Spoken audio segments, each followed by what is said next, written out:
শহীদ দিবস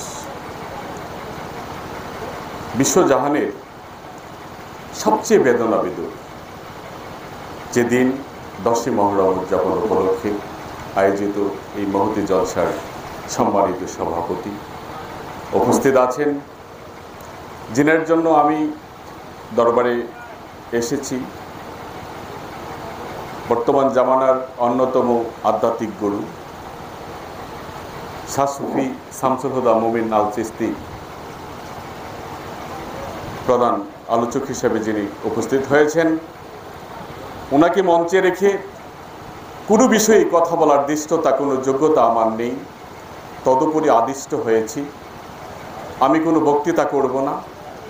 ওনাকে মঞ্চে রেখে আমাদের মোস্তফা ভাই এবং যেনারা আছেন, আপনারা প্রত্যেকেই আমাদের মমিন স্যারের যেনারা রুহানি সন্তান, আপনারা অত্যন্ত সৌভাগ্যবান মানুষ।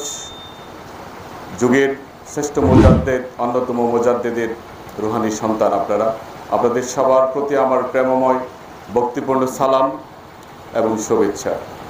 আমি আজকে শুধু মমিন স্যারের সাথে সৌজন্য সাক্ষাৎ করার জন্য, আমি একটু অসুস্থ ছিলাম গত 1 বছর, মোস্তফা ভাই সহ অনেকেই জানেন। ওনার সাথে দীর্ঘ সময় আমার কোনো সাক্ষাৎ নেই। আমি যখন জানলাম উনি আজকে আসবেন, আমি দায়িত্ববোধ থেকে ওনার প্রতি সম্মান প্রদর্শন করার জন্য শুধুমাত্র এসেছি।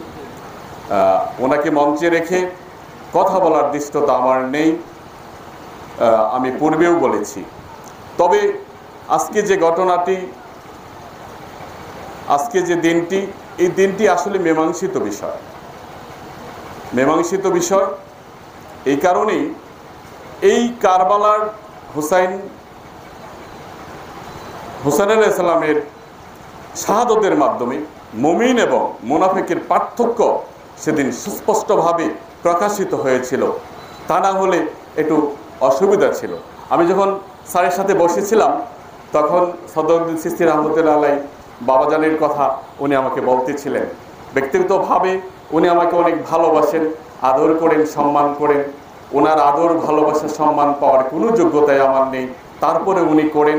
এটা ওনার নিতান্তই প্রাধান্যতা, ওনার উদারতা। এই বলে আমি সবার কাছে দোয়া চেয়ে সকলের সুস্বাস্থ্য দীর্ঘায়ু কামনা করি। আবারও ভালুকাবাসীর তরফ থেকে মমিন স্যারকে আমরা মাঝে মাঝেই পাই, উনি দয়া করে, মায়া করে আমাদের কাছে আসেন, আমাদেরকে একটু রুহানি ফায়েজ দান করে থাকেন। আবারও ওনাকে স্বাগত জানিয়ে উনি বারংবার আমাদের ভালুকার রুহানি সন্তানদের, ভালুকাবাসীর জন্য আসবেন, কষ্ট করে, দয়া করে, মায়া করে আমাদেরকে রুহানি ফায়েজ দান করবেন, এই প্রত্যাশা করে সবাইকে প্রেমময় সালাম জানিয়ে আমি আমার কথা শেষ করছি। জয় গুরু, আহলে বায়াত, আহলে বায়াত, আহলে বায়াত।